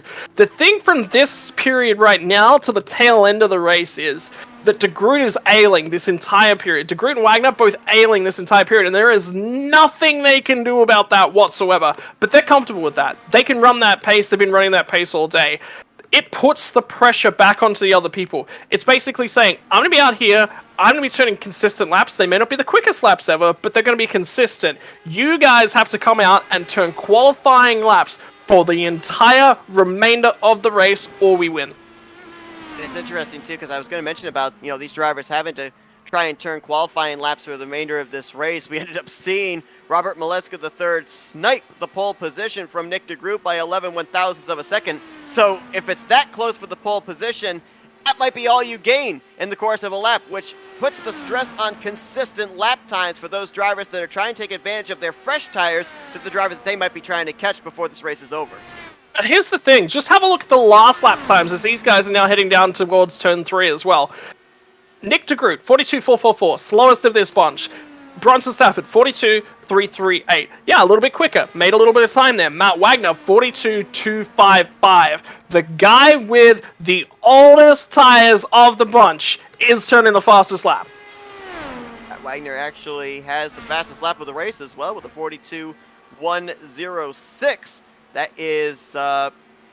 well, really, it's actually leaps and bounds over the other drivers that have the fastest laps, which would be Bronson Stafford with a 1:41 and Maleska with a 1:42. That's 4 100ths difference, pretty much, his lap time as opposed to them. Now, obviously, draft could come into play with that when they were all bunched up, but nonetheless, Wagner has pretty much shown, even though he's off pit sequence, he's got himself a fast machine, and, of course, riding the momentum off that victory he had a couple of weeks ago at the Watkins Glen Road Course. Here's the thing, Seth. Here is the big thing. De Groot hasn't given the draft back to Bronson Stafford yet. You know what? Stafford is just about offering the draft to Matt Wagner, so watch those lap times come down. This is the most crucial factor of the race. Let's keep an eye on these lap times. De Groot, 42.405. Stafford, 42.315. Alright, 900ths of a second. That's a good gain for Stafford at this point in time. He gets himself into the draft, that steps up again. Look at Matt Wagner, 42.290. It was only 2.5 hundredths that time, but still taking time out of him, and now he's going to start getting draft support. Wagner's in a phenomenal spot here. We've seen a lot of races this season, in this very young season, really shake up the point standings, especially up at the top of the board. I think Pocono is going to be no exception. Obviously, Rick Ravon, if he's able to close out what he's been able to do so far here today and pick up that victory, he's going to have a pretty sizable points gap going into Auto Club next week. But Nick de Groot, I think he'll move up to second. Wagner will move up to third. Bronson Stafford, with the run he's got right now, he may be moving up to fourth position. It'll really be interesting to see with Henry Bennett down in 13th, Robert Maleska III in 14th, where they're going to end up in the points results heading into next week. Yeah, I'm just having a quick look as well. Ravon's just caught the back end of this pack. You want to know his lap pace? 42.160 last time by. So, look, basically the only thing that means that any of these guys are going to have a shot at Ravon is if the worst possible happens. And I mean, he is in traffic, so look, it's a possibility. But yeah, look, I mean, this is phenomenal. Wagner is still coming. Have a look at the lap times. Bronson Stafford, are you ready for this? 42.265. Matt Wagner, have a guess. 265 as well, possibly? 266. Oh. It is spicy. Yeah, these guys are going head to head. Both of these guys want it. They want it. They want to win this thing. They want this P2. They both want to be on the podium as well. Because you got to remember, this is the fight for the tail end of the podium spot. They're going to creep up on De Groot as well. Oh, have a look at the lap time difference this time by. Are you ready? De Groot 3.53, Stafford 3.49. My word. And Wagner with a 2.82. Wagner the best of the bunch here. It's about 3 seconds separating second back to fourth position. About a second and a half, actually a second and 4/10 from car to car and then from car to car. It all really just comes down to which one runs down the car ahead of them the quickest? Is it going to be Wagner reeling in Stafford, or if it's going to be Stafford reeling into Groot? Who knows? With 8 laps left, with how long it takes for them to get around this 2.5-mile speedway, we could have ourselves a 3-car fight for the runner-up spot in our hands on the final lap. Okay, so Wagner finally was the slowest car in this chain. And the other thing is, these guys have shaken off Eric Peterson. Peterson was in this, and he's no longer in this. This is it. He's done. You know, so... Robert Maleska just come out on the radio and said, I'm saving pretty big right now, so I think he's trying to get to the end of the race. I think he is too. He actually just gave up a lead lap to Rick Ravon. Jim Herrick there in the 40 machine. 2 laps down now with Ravon bypassing him. So now up ahead, pretty clear racetrack. It's a ways before you get, I believe that's to the 007 of Henry Bennett for Rick Ravon. He's got only 7 more circuits to make around Pocono. Yeah, so he's cruising. I mean, he's happy. To be perfectly honest, Bennett may just let Ravon ply because that's an extra lap worth of fuel that he doesn't save as well, with a margin from him back to Maleska. So the reason Maleska is happy to let that spot go is just to the leader, and let the leader, it's another lap of fuel he doesn't have to save, another lap he doesn't really have to worry about. So he's really happy to see that. Wagner, oh my word, Stafford's had a slow lap actually in this battle pack, and Wagner's really chased him down. Last time by 42.339 to Stafford's 4.02. I'm also noticing as well here about Wagner's saving. I'll be impressed if he's able to make it back to the start-finish line. Now, granted, you pointed out with him being lapped now, that's one last lap that he would have to save to be able to get back to the checkered flag, but he's been out there for 22 circuits with 6 laps to go. The furthest we've seen a driver go so far on a fuel run is about 27 laps, so he's right on the cusp of being able to make it back, and it may be on fumes. I think he's just given up the ghost. He's recognized that he's not going to get anything further out of this race, so he's just, it's give it up, make it home, do what we can. Just take your points, move on. There's nothing really he can do. He doesn't have the power right now to respond to anything, so yeah, he's just going to make it home. Oh my word. You know what? I think Stafford's tires are starting to fall off the cliff. He's just doing 42.5. And De Groot is suddenly, the lap times from De Groot, 42.305, Wagner 42.306. So we've seen multiple times this chain run similar lap times. I'm wondering as well, the other side of this coin is that can Stafford make it on fuel? Yes, he can. Actually, he's a guaranteed. Alternatively, is Stafford going to try and let Wagner take him here and use the draft and use these two working together to maybe get on De Groot? Surely not. Surely you don't want to fight with a car with a couple laps to go. That's suicide, right? Well, I would certainly think so. And the thing that really surprises me, too, the fact that Stafford wasn't able to close up on De Groot and instead is getting reeled in by Wagner, is if you look at those 3 drivers that we're focused on there from 2nd through 4th, Stafford has the freshest tires out of all of them. He's got about 4 lap fresher tires than De Groot, 5 lap fresher tires than Matt Wagner, and yet it's looking like Wagner may be the fastest of these 3 cars. And ultimately, remember what De Groot and Wagner were saying about their pit strategy, right? Is that they had an idea, they had a number in the back of their head, they were playing to their number, and they were doing all they can to make that happen. So, look, I mean, this is just skill. All skill right here from these guys. Nick De Groot is just, he's such a phenomenal driver. And I mean, at the end of the day, there's a little bit of history between him and Stafford. I mean, you throw it back a couple weeks ago with teammates, with Mike Tellier, Bronson Stafford holding down the lead, and De Groot trying to very aggressively get by them on fresher tires and set sail off into the race lead and potentially a race win, actually make contact. So I'm pretty sure that Stafford would want to respond for that, and I'm pretty sure he would want to pay back. So for this to go in the complete opposite direction, he won't be happy about this. He's covered himself off a little bit to Matt Wagner. He's just taken a chunk back out on Matt Wagner, but it's going to be Matt Wagner and Bronson Stafford to the end, Seth. It looks like it there for that final podium position with 3 laps to go. As a matter of fact, make it 2 laps to go with Rick Ravon just ticking off another lap there at the start-finish line. So 5 more miles for Rick Ravon.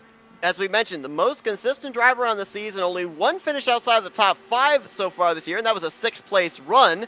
Points leader, but not yet a winner. He's looking to change that here, and I find it really interesting, too, in the fact that I'm looking back at some of these drivers that really needed good runs and other drivers that have had a lot of momentum. You got Nick De Groot, had that victory a couple of weeks ago, and you've got Bronson Stafford, who's kind of gotten his season turned back around after back-to-back finishes inside the top 10. Matt Wagner with his win at Pocono. Or not Pocono, I'm sorry, make that Watkins Glen. And then you've also got Eric Peterson. I mean, Eric Peterson, if you look at his last couple of finishes, 2 of them up inside the top 10. He's about to tie his best finish on the season, which he had back in Kentucky. Yeah, and the white flag's in the air here. Have a look at the gap now between Wagner and Stafford. It's down to 0.3 of a second. The other thing is, I just noticed, Stafford is struggling on those tires. He nearly caught the barriers coming off of turn 2. There may be an opportunity here for Wagner. It's going to be close. I think Stafford's got him, but don't say it's over just yet. He's just taken 3/10 out of him in the first sector, just in turn 1, Seth. He's right on him as off the final corner, Rick Ravon's going to be taking his first checkered flag of his dark horse career. And here's the battle for third place coming back to the start-finish line. And someone's in fence. It's Gary Corley. Never mind. Ignore that. Stafford is out of fuel. I am shocked. Did he not take a full tank? Our numbers had him being able to make it another, 6 to 7 laps. How is he out of fuel at this point? He must have not taken on a full tank of fuel. Wow. He didn't... He ran out of fuel. He underfueled the car. Wow. Still a good performance in fourth, but he'll lose out on the final podium spot to Matt Wagner off the final corner coming to the checkered flag. Wagner finishing third behind DeGroot. And DeGroot behind your race winner, Rick Ravon. We said this, I think it was last week, Scott, that we felt it was just a matter of time before we were going to see Rick Ravon burning it down in victory. Well, we didn't have to wait long. 1 week later, he's your winner at Pocono.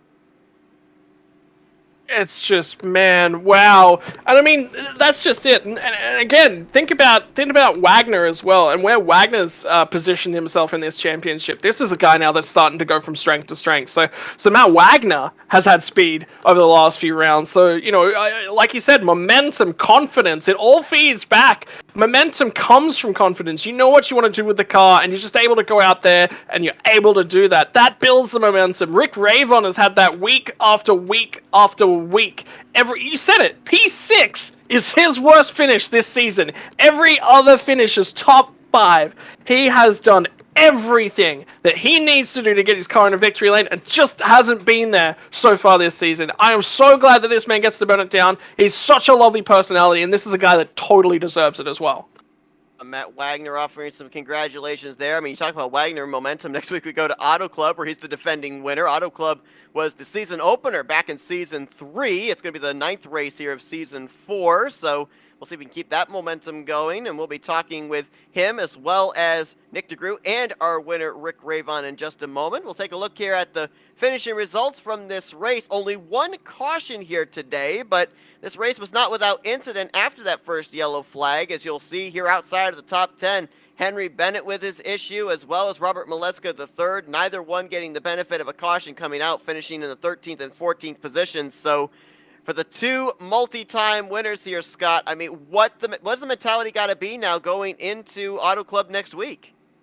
Well, I mean, you said that you've got to go back to last season. You've got to start, looking at previous results and go, yes, I'm confident. Yes, I'm comfortable in the car. Ravon, I mean, the last couple weeks, especially these styles of tracks, you got to remember, Pocono is probably a really, really good form guide heading into Auto Club because it's a similar kind of layout. Very bumpy, older track surface. The seams are very sort of similar. He will be comfortable and he will feel at home. Matt Wagner is going to be exactly the same. Another comfortable surface.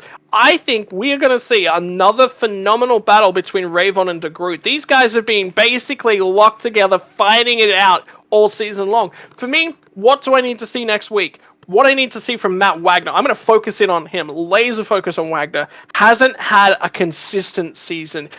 I think Wagner needs to go out, qualify strong. If Wagner can do that, I think he's a shot at a win on an oval. So, look, he's got momentum. He's definitely confident. He's definitely driving the car that he needs to be. And if you look at the guys that are the most consistent from road courses to ovals, Matt Wagner is probably consistent across all of the finishes there as well. So, look, Wagner's going to have a really strong performance next week. I think he can be in victory lane as well. It's interesting. I gave the little nugget earlier on in this race about the fact that the second worst finish last season for Robert Maliska III was a 10th place here at Pocono. And while 10th place sounds great to a lot of drivers with the season he was having, it didn't quite meet up to the standards of what we were used to seeing out of him week after week. Well, gonna spin the web a little bit for next week as well because it's a 2-mile speedway slash super speedway and auto club. We were at Michigan for the season opener, the sister track to Auto Club. That 6th place performance, that one finish outside the top 5 for Rick Ravon, yeah, it was at Michigan. So you got to wonder if he'll be able to fish up inside the top 5 at another 2-mile track. And Robert Maliska III, he was the winner at Michigan. So obviously he would love to be able to get the 2-mile mojo back and go to victory lane for the 4th time this season next week.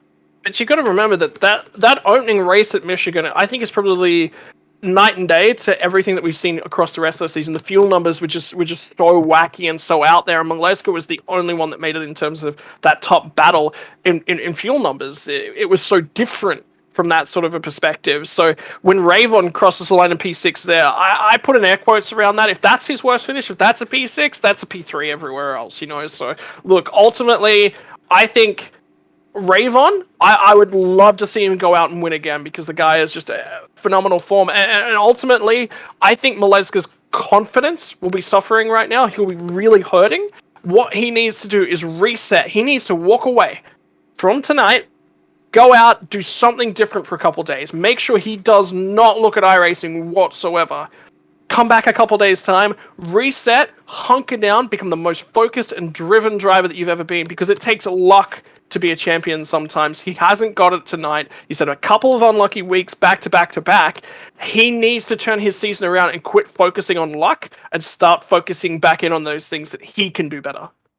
Well, last season, with Pocono only making its 2nd appearance on the Dark Horse Racing Series schedule, Eric Schaus, the inaugural winner, led 21 laps en route to his victory. No doubt about it. Tell me. Rick Ravon blew that out of the water here tonight. No, I didn't make a lap prediction this week. I put away my crystal ball after last week. Last week's not going to get topped. Let's see if we can talk with some of our podium finishers here tonight, see what they thought about this 100 lapper, and let's see if we can dial up 3rd place finisher Matt Wagner. Hey Matt, Scott and Seth up here in the FRM booth. Got us? Hello, guys. Good to see you again. All right. Yeah, we talked to you beginning portion of this race around that first caution under pacing. You said that you had a plan, that staying out strategy was something that you had planned for later on in the race. Did it work out the way that you expected? Because obviously, good result out of it. Obviously a P3. I'm pretty excited about it.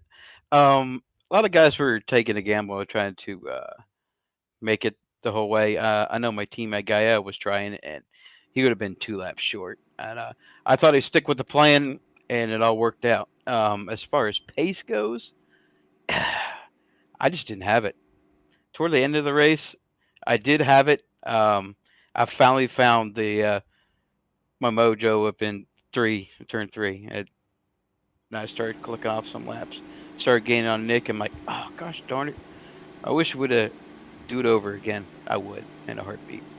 Well, I was actually watching the sector times there, Matt. You were actually the fastest car coming off turn 3. That was your strong suit towards the tail end of the race. That's where I'm going to be honest. I was looking at Nick DeGroot, and he looked like he was really, really struggling off of turn 3. And it looks that was also where Bronson Stafford was strong. But then you were just always gaining your time off of turn 3.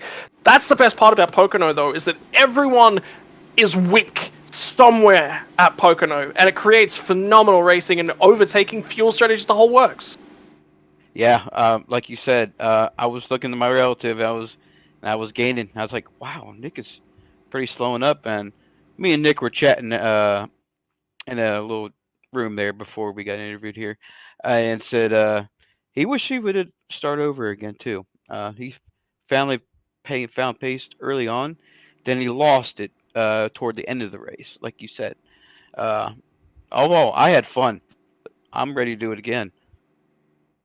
That's what it's all about. I mean, obviously, coming into this race, 5th in the point standings, less than 45 points out of the points lead. Now, you're not going to gain a whole lot, I don't think, on Rick Ravon, but you're still up there at least in the same vicinity as him and Nick DeGroot in the finishing results, so you'll still keep them honest going into next week. And it's a track that We ended up talking to you in Victory Lane last season when Auto Club played the season opener. So obviously the confidence level's got to be high going into a track that you're familiar with in terms of winning at, right? It is my most winningest track in all of iRacing. I think I got over about 25, 30 wins there. It's one of my favorites. Come there, I expect to win and nothing else. It just sucks. Well, we look forward to seeing if you're going to be able to go back-to-back seasons there at Auto Club next week. But Matt, we're now going to give you the opportunity to do some thank yous and shout out some sponsors. All right. Well, I'd like to thank HyperX, my team, Area 51, Elm Seeger, of course, Troy Lee Designs, and all of the staff make this setup possible. It's really fun. I've been living on a dream for the past 3 or 4 weeks, and it's been real. And hopefully, we get to talk to you again in Victory Lane next week. But I hate to sound cocky about it, but that's truly is one of my favorite racetracks, and we'll see I'm you going to guys step later. in here. I'm going to step in here, Seth. Please go. We rarely, rarely ever get an opportunity to let have one teammate come in and talk to us from third place, and then his teammate come in at second place. Can we keep Matt around here? I'd actually like to give Matt the opportunity to ask his teammate a question about the race, and then I would actually, more importantly, like that. This series is so much fun. Matt, can you give us your best intro for Nick DeGroot as well? Like calling the man, the myth, the legend. I don't know. Come up with something, man. Have some fun with it. Oh, I'll play a little. I'm long with it. Let's go. All right, let's see if we can get Nick DeGroot in here. All right, Matt, hit us with your best intro for Nick. Nick DeGroot, this is Matt Wagner speaking. You got us? I gotcha. Oh man, what a hell of a run you put on there. Tell us about your strategy going into today's race. Real quick, they should absolutely have the podium finishers interview each other after real life races because that would be amazing. But yeah, it was a good race. It was very good. Like I wanted to a little redemption for Pocono last season, but we came out there, led some laps, got a little off strategy, led some more laps because of that, and we're able to bring home second. With the extra fuel I had to take and just straight up pace, I did not have the pace there to match Rick throughout the racing. Just kept getting away a little bit more every single run, and at that point, I was just kind of defending against second and making sure to manage that gap and hoping it manage the gap against third, I guess, and just hoping that maybe something could go wrong with Rick, maybe a speeding penalty, maybe traffic holds him up. But no, he ran a good race after that, and he got the W, and we got another second place finish. So good for points, but I'd much rather be in Victory Lane. I was actually kind of hoping that Matt would be like, yeah, it's the man, the myth, it's little Nicky himself, it's Nick DeGroot, but hey, look, I'll go. Because sometimes it's fun. You learn a lot more about your drivers when you get them to interview each other, right? Yeah. But I'm going to say something here. Go out on a limb here. This man right here, I've respected pretty much, a lot in the IndyCar community. He brings a lot to the Fix series here in iRacing, and he's the fastest guy. He's the guy to beat. So if you beat this man, you've done something. Oh, Robert, you out there? You out there? Robert Molesca is no longer the measure. I ain't talking about Robert. I'm talking about Nick. Talking about through all the years, man. Yeah, I do love those fixed races. I run them all the time. Only the big ovals, though. Not gonna lie, the short ovals, they kind of scare me. I gotta ask you both here.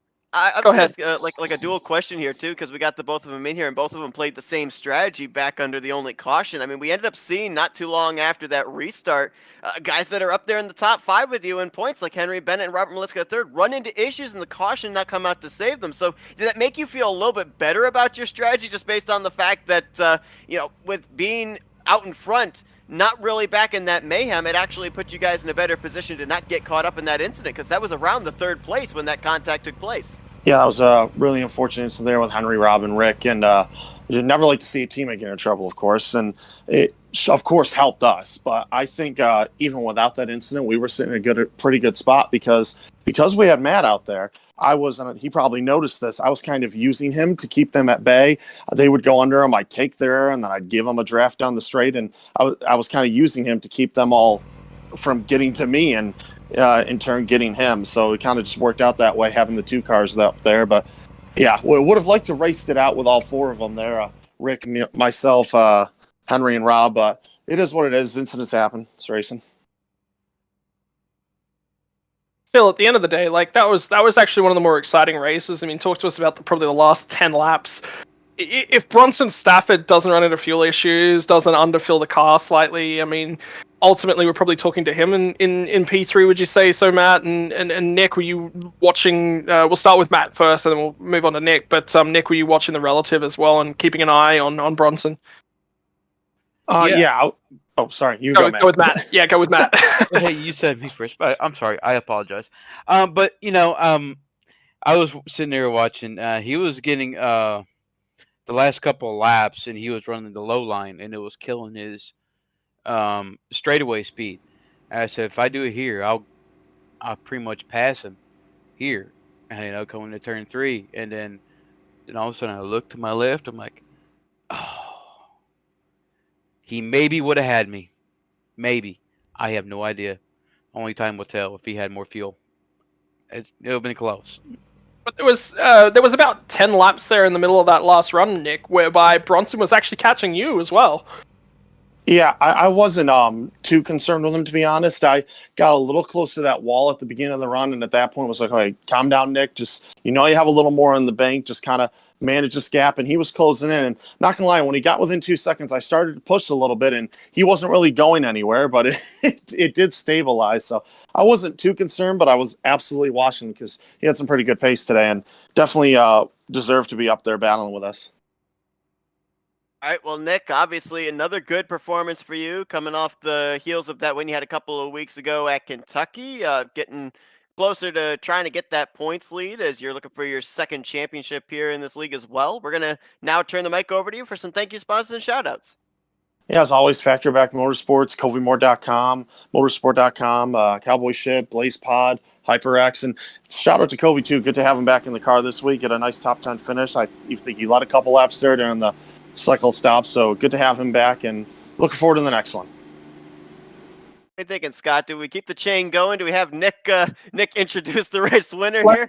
Let's do it. I think Rick Ravon would get an absolute kick out of it. Nick, you what are you going to call him? Is it Little Ricky? Little Nicky and Little Ricky? I have no idea. Oh man, I'll come with something. I'm going to let Nick do this because I have more confidence in him doing it than Todd. So here we go. We are now joined by the race winner, the Double R's, Rick Ravon, number 2 machine, but he was number 1 today. Welcome to the broadcast, Rick. Tell us about how you beat us all today. For the love of God, is that Nick DeGroot interviewing me? Yes, sir. Well, isn't that awesome? How you doing? I'm doing good. We got a little thing going on tonight. All the finishers are finishing the guys who beat them.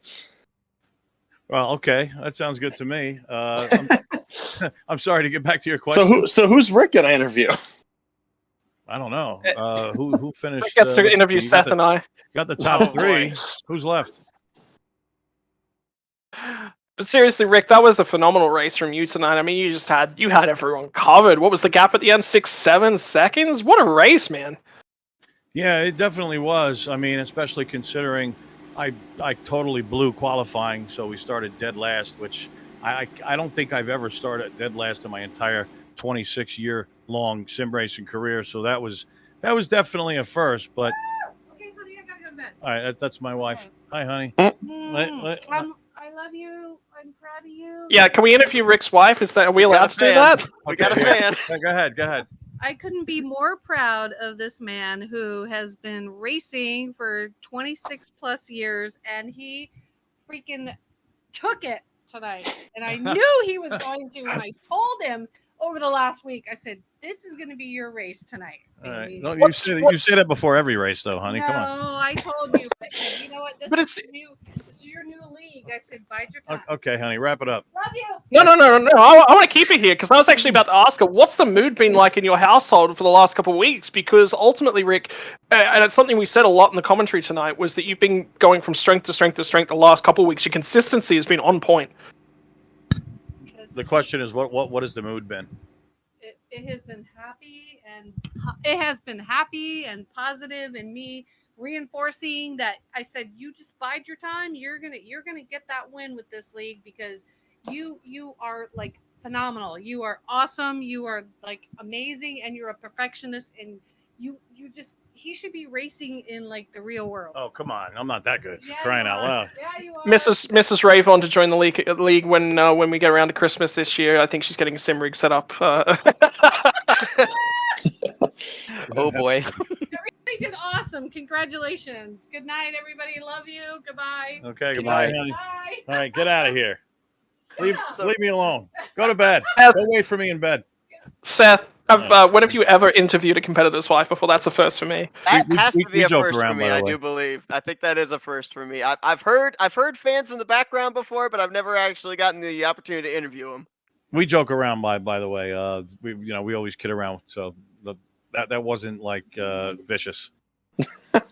I can tell. You guys have a great time. Very happily married. But I mean, again, yeah. Get back to the race tonight, Rick. I mean, ultimately, it was a strong performance, and like I said, that consistency. Seth and I both looked at each other tonight and said, "This guy's coming to victory lane. It's a matter of time. It will happen this season. It's just a matter of time." Well, I need you guys to say that during every race, then, if that's the case, because yeah, that definitely worked out. I mean, like I said, the Gould charge was just hooked up. You know, I love Pocono. This is really my home track because I'm from New Jersey, and a lot of kart history here. I'm an old time, kart guy, and I love racing this place, and I love racing these guys because they're so good, they're so competitive, and they race so clean. I mean, come on, one yellow flag tonight. We had 0 at Michigan earlier in the season. Nick DeGroot is phenomenal. Matt Wagner is so on point. Stafford, Peterson, all of these guys, man. Maleska and Bennett. And all of these guys, it's just such a pleasure to race these guys. They race you hard, they race you clean, and that's what it's all about, baby. First win of his career here in the Dark Horse Racing Series, and take place here tonight at the Tricky Triangle of Pocono. Congratulations, Rick. We're now going to give you the opportunity for some Victory Lane thank you sponsors and shout-outs. Okay, I want to thank my sponsor, Gould Electronics. Thanks so much for giving me $10,000 a race. Yeah, okay. I want to give a shout to Dave Cook and Dan Gurney Jr. because they were with me, cheering me on, and you guys are awesome. I appreciate the support, and we'll probably do a little bit of racing later tonight. I want to thank my wife, obviously, for her support. In case you couldn't tell, she's a huge supporter, which definitely helps because when I'm sim racing, she knows to just kind of leave me alone. That's why she comes down after the race. My daughters, Mila and Zoe, I love you guys with all my heart. I want to thank the drivers. I want to thank the guys that own this league. I want to thank FRN and everybody here in the booth for doing the broadcasts. I want to thank the people that are watching and supporting this league. Thanks so much for your support too. And last but certainly not least, I want to thank the Lord Jesus. I love you so much, Lord Jesus. Thank you. That's Rick Ravon, your winner here tonight at Pocono. Rick, Nick, Matt, congrats on the podium finishes. Thanks for being good sports and the rather unorthodox post-race interview here for us. That was quite the experience to interview Nick like that. Yes, it was. That's pretty cool. Congrats, Rick, and good race, Matt. Yeah, thanks, guys. Yeah, thanks so much, Nick, and looking forward to next week, guys. Yeah, best Yes, of luck sir. to you guys next week at Auto Club. Looking forward to that one. Mm-hmm. It'll be a good one. That's going to conclude our coverage here tonight from Pocono Raceway. I mean, they call it the Tricky Triangle, so I guess we'll call this the Tricky Post-Race Show. I mean, I don't think anybody had any idea, myself included, that we were going to be doing something like that, but that was a blast of just, because you're right, because you actually do glean a little bit more information with driver to driver with the post-race interview there as well, so pretty cool to be able to hear those guys be able to interview their fellow competitors and get a little bit more information that maybe they might have played a little bit more closer to the chest had it not been a fellow competitor interviewing them.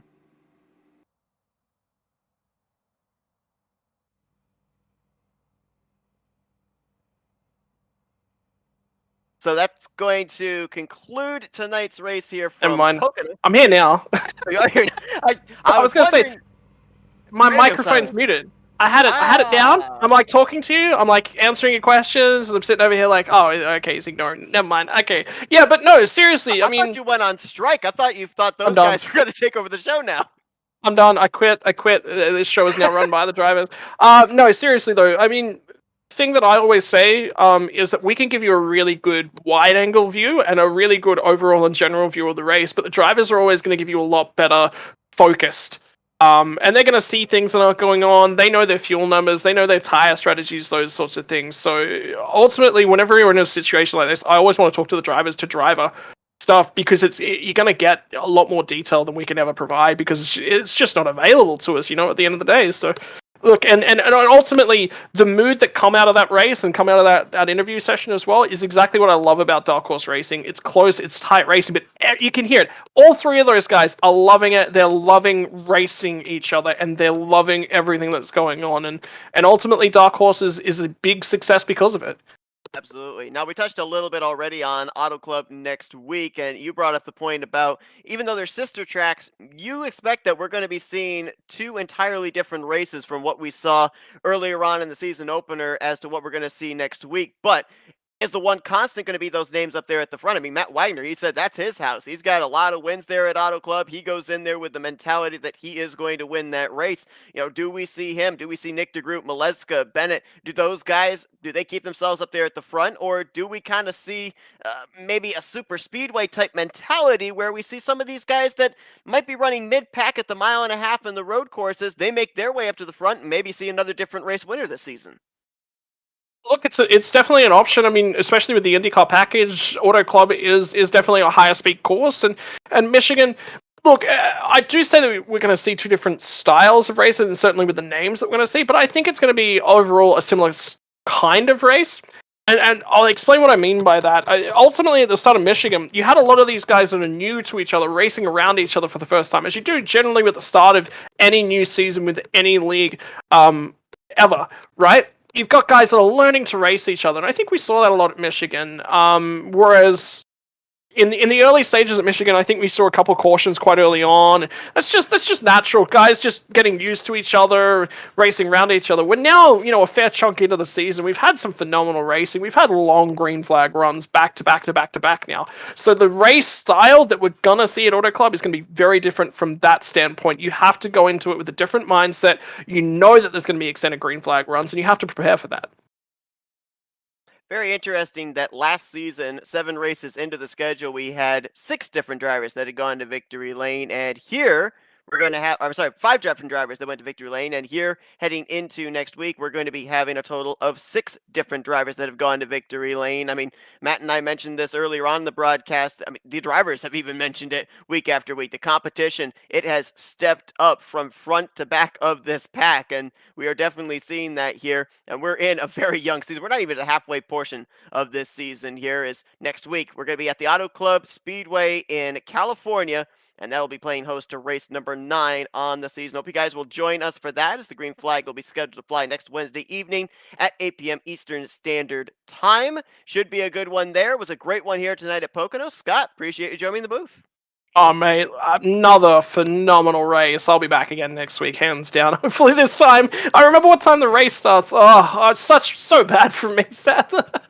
Time zones, they get you every time. Yeah. I appreciate Matt Rodriguez joining me as well earlier on in this one to be able to cover until Scott was able to get in here. But looking forward once again to next week at Auto Club Speedway here for the Dark Horse Racing Series presented by Troy Lee Designs. Final race winner here tonight is Rick Ravon with his first career win in the series. For Scott Rankin, I'm Seth Cole. Enjoy the rest of your Wednesday night as you've been watching another broadcast courtesy of the Flat Out Racing Network. This broadcast is the copyrighted work of Flat Out Racing Network and may not be rebroadcast, retranslated, or used in any form without the express written consent of Flat Out Racing Network and iRacing.com Motorsports Simulations. Flat Out Racing Network would like to thank you for your support, and we hope you enjoyed tonight's broadcast.